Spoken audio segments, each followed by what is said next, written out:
آئیے دوستو، ایک ایسے شاعر کو جو کسی تعارف کا محتاج نہیں ہے، دو بڑی ذمہ داریوں کو ایک ساتھ لے کر چل رہا ہے، آگ اور پانی کا کھیل کھیلنے والا وہ شخص جو ادب کے حوالے سے قداور شاعر بھی ہیں اور ایک ذمہ دار پولیس آفیسر بھی ہے۔ میں نہایت ادب اور احترام کے ساتھ ان مصروں سے جناب قیصر خالد صاحب کا ایک وصف یہ بھی ہے کہ وہ اردو اور ہندی اور ادب کی ترویج اور بقا کے لیے ہر سال 2-3 پروگرام کرتے ہیں۔ پہلے تو ان کے لیے زوردار تالیاں ہو جائیں کہ انسانیت کی دوستی کو فروغ دیتے ہیں۔ میں نہایت ادب اور احترام کے ساتھ ان مصروں سے جناب قیصر خالد کو آواز دینا چاہتا ہوں کہ اٹھی نگاہ تو اپنے ہی روبرو ہم تھے، اٹھی نگاہ تو اپنے ہی روبرو ہم تھے، زمین آئینہ خانہ تھی چار سو ہم تھے، اور دنوں کے بعد اچانک تمہارا دھیان آیا، دنوں کے بعد اچانک تمہارا دھیان آیا، خدا کا شکر کہ اس وقت باوضو ہم تھے۔ مائک پر جناب قیصر خالد صاحب۔ اب ایک بار ذرا میری والی تالیاں آپ بجائیے جو میرے کہنے پہ بجاتے ہیں، زوردار تالیوں سے پورا پنڈال گونجنا چاہیے، زوردار تالیوں سے قیصر خالد صاحب کا استقبال کریں۔ سلطان پوری بات اب ہم کہہ دیے، سیاں بھے کتوات پھر ڈر کاہے کا 10 کاہے کا 12، جب تک سر چاہیں سنائیں گے۔ زوردار تالیوں سے استقبال۔ شکریہ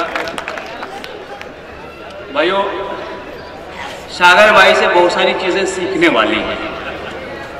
ایک تو سلطان پوری زبان، دوسری کہ اگلے سال کی بکنگ انہوں نے یہی کر لی ہے، یہ غزل یہ اگلے سال سنائیں گے۔ مطلب یہ کہ اگلے سال تو یہ آنے ہی والے ہیں، پچھلے سال بھی یہی کہہ کہ بکنگ کرائی تھی۔ اب یہ ہے کہ ہمارے دین میں 2 باتیں بتائی گئی ہیں جس کے ساگر بھائی میں قائل ہیں، حقوق اللہ اور حقوق العباد۔ ایک اللہ کا حق ہے، نماز روزہ حج، اور ایک بھائیوں کا حق ہے، حقوق العباد۔ تو ساگر بھائی اگر ہم لوگوں کا نام بھول رہے ہیں تو مجھے لگتا ہے کہ وہ حق تلفی ہو رہی ہے، تو آپ حقوق العباد کا ذرا خیال رکھیے۔ اور یہاں پہ جن لوگوں نے بھی اتنی خوبصورت محفل سجائی ہے، پوری کمیٹی یہاں بیٹھی ہوئی، حفیظ خان صاحب بھی ابھی ہم کو ملے، میں ان سب کا شکریہ ادا کرتا ہوں۔ یہاں پہلے بھی آنے کا اتفاق ہوا، اور ساگر بھائی نے بہت ساری چیزیں کی۔ انہوں نے یہ بھی کہا، یوسف بھائی نے کہا کہ ہم لوگ کوشش کر رہے ہیں زبان کو پھر سے زندہ کرنے، اس کو پھیلانے بڑھانے کے لیے۔ میں صرف ایک چہرہ ہوں، میرے پیچھے ایک بڑی ٹیم ہے جو یہ کام کرتی ہے، صرف دکھانے کے لیے مجھے آگے کر دیتے کہ یہی چہرہ ہے۔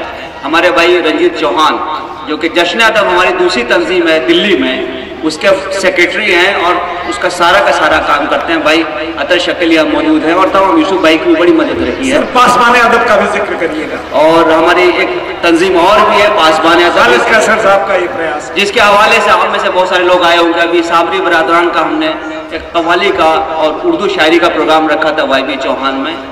اس کے علاوہ مشاعرے، کبھی سمیلن، ابھی 25 فروری کو انشاءاللہ مراٹھی کے لیے بھی کبھی سمیلن ہم لوگوں نے آیوجت کیا ہے رنگ شاردا میں۔ ہم ہندوستانی ہیں، یہاں کی مٹی کی خوشبو ہمارے تن من سے آنی چاہیے، ہمیں اپنے ہندوستانی ہونے پہ فخر ہونا چاہیے، ہمارا سر اونچا ہونا چاہیے، اور ہندوستان کی زبان ہمیں بولنی آنی چاہیے۔ یہی کوشش ہے کہ ہماری پہچان یہی بنے، اور یہ بڑا مشکل سا کام ہے۔ میں نے بھی کسی جگہ پہ کہا ہے کہ نازک ہے یہ رستہ، اس پہ نہ چل، نازک ہے یہ رستہ اس پہ نہ چل، اے عشق سنبھل، اے شوق بدل، اے عشق سنبھل، اے شوق بدل، اور ہے سال نیا کر فون اسے، ہے سال نیا کر فون اسے، اے میری انا کی برف پگھل۔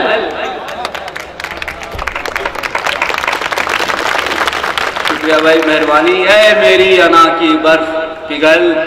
اور جب بھی کبھی دھراوی آتا ہوں، یہیں پہ جب مشاعرے میں آیا تھا تو یہاں کے محلوں کے حوالے سے ایک غزل کہی تھی، اس کے 2 اشعار آپ کو سناتا ہوں کہ شہر میں ایسی جگہ میرا بھی ایک گھر ہوتا، شہر میں ایسی جگہ میرا بھی ایک گھر ہوتا، جس کی کھڑکی کے مقابل ہی سمندر ہوتا، جس کی ساگر بھائی کا ہے۔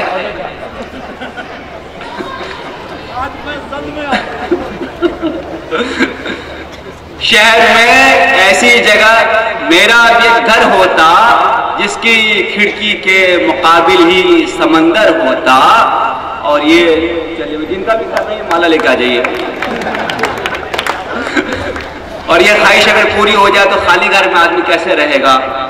تو اگلا شعر کہ میں نے کب چاہا تھا اس دور کا محبوب مگر، میں نے کب چاہا تھا اس دور کا محبوب مگر، ایک معصوم بہت سادہ سا دلبر ہوتا، ایک معصوم بہت سادہ سا دلبر ہوتا۔ اور ایک مطلب ایک شعر دیکھیے کہ چھپ کے سینے میں ایک آگ سی تو رہے، چھپ کے سینے میں ایک آگ سی تو رہے، شہر جاں میں کہیں روشنی تو رہے، شہر جاں میں کہیں روشنی تو رہے۔ اور یہ ہے دور ہوس لیکن ایسا بھی کیا، یہ ہے دور ہوس لیکن ایسا بھی کیا، آدمی کم سے کم آدمی تو رہے، آدمی کم سے کم آدمی تو رہے۔ اور یہ غزل کے چند اشعار دیکھ لیجئے کہ ہجر و وصال کے نئے منظر بھی آئیں گے، ہجر و وصال کے نئے منظر بھی آئیں گے، آبادیوں میں آئے تو پھر گھر بھی آئیں گے، آبادیوں میں آئے تو پھر گھر بھی آئیں گے۔ اور ہم وہ خدا ترس ہیں فقیری ہے جن کی شان، ہماری پہچان کیا ہے؟ شعر سنیے کہ ہم وہ خدا ترس ہیں فقیری ہے جن کی شان، یوں ہی رہے تو در پہ سکندر بھی آئیں گے، یوں ہی رہے تو در پہ سکندر بھی آئیں گے۔ اور بدلا ہوا مزاج ہے اس بار وقت کا، بدلا ہوا مزاج ہے اس بار وقت کا، لہروں کی زد میں اب کے شناور بھی آئیں گے، لہروں کی زد میں اب کے شناور بھی آئیں گے۔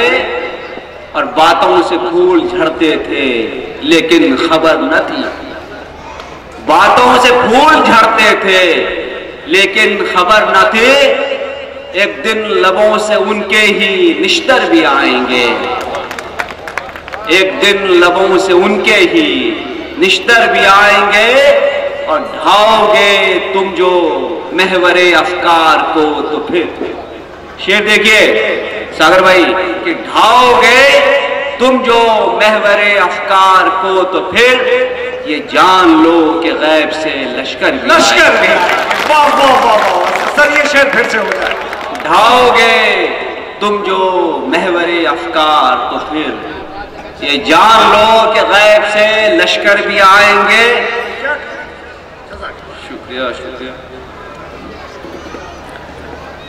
اور ان محلوں میں جب آتا ہوں تو میں اکثر یہ سوچتا ہوں، اس حوالے سے شعر سنیے کہ وقت ڈر ہے تیرے خداؤں کو بس یہی، اے وقت ڈر ہے تیرے خداؤں کو بس یہی، بے ننگ و نام ہیں جو برابر بھی آئیں گے، بے ننگ و نام ہیں جو برابر بھی آئیں گے۔ اور موجوں سے لڑنے دیجئے کچھ دیر وقت کی، موجوں سے لڑنے دیجئے کچھ دیر وقت کی، جن میں ہے حوصلہ وہ ابھر کر بھی آئیں گے، جن میں ہے حوصلہ وہ ابھر کر بھی آئیں گے.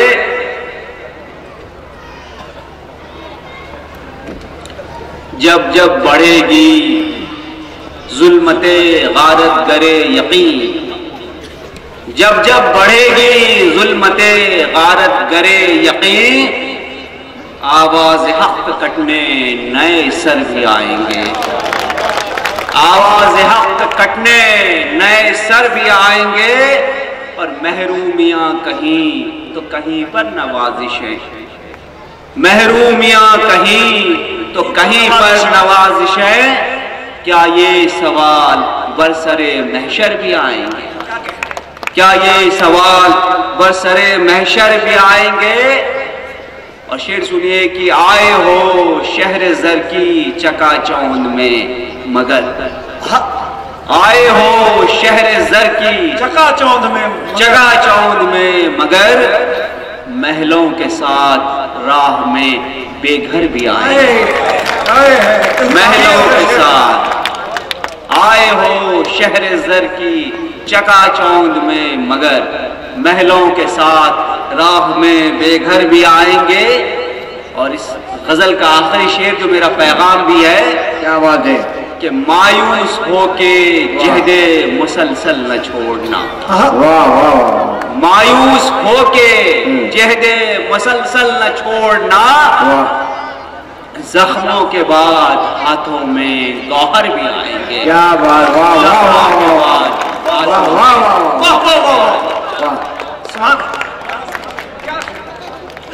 ہمارے درمیان ہماری آپا حدیث النساء صاحبہ، جنہیں پیار سے ہم حلبل خالہ کہتے ہیں، نہایت ادب کے ساتھ گزارش ہے کہ آپ اسٹیج پہ آئیں. ہم سب منتظر ہیں، پلیز آپ اوپر آ جائیے. سلطان پور ایکتا منچ کی طرف سے منعقد یہ جشن، دور دور تک بھری ہوئی کرسیاں، دونوں طرف سجے ہوئے چہرے، مسکراتے ہوئے چہرے. آج احساس ہوا کہ ذاکر بھائی، حکیم بھائی، رضوان بھائی، ان کے سارے منتظمین، اراکین، کنوینر، ان کے بانی، اور ایک ایک فرد جو سلطان پور ایکتا منچ سے بندھا ہوا ہے، عالی وقار ببو خان صاحب، ہماری بہن ورشا جی، ہمارے چھوٹے بھیا راجو گوڈسے صاحب، اور جتنے تمام شعراء حضرات. میں ایک لائن میں ایک بات کہوں گا کہ جتنی باوقار بین الاقوامی شہرت یافتہ شخصیات یہاں پر جلوہ افروز ہیں، ایک منچ پر جلدی ملتی نہیں ہیں. میں جن کے پاس بھی آج اچھا موبائل ہے، میں ان حضرات سے گزارش کروں گا کہ ایک لائن میں کھڑے ہوں، ایک ایسی فوٹو لی جائے جو مستقبل میں نظیر بنے گی، ایک روایت بنے گی. اتنے باوقار، اتنی بڑی شخصیات کے دھنی، ایسے دانشور لوگ بڑی مشکل سے ہمارے قبضے میں آتے ہیں. میں تو ادنا سا اردو ادب کا مرید ہوں. آج کی شام دیا دل کا جلائے رکھیے، ایک رشتہ ذرا ان سب سے بنائے رکھیے. یہ تو شاعر ہیں غزل کہہ کے چلے جائیں گے، ان کی آواز کو سینے سے لگائے رکھیے.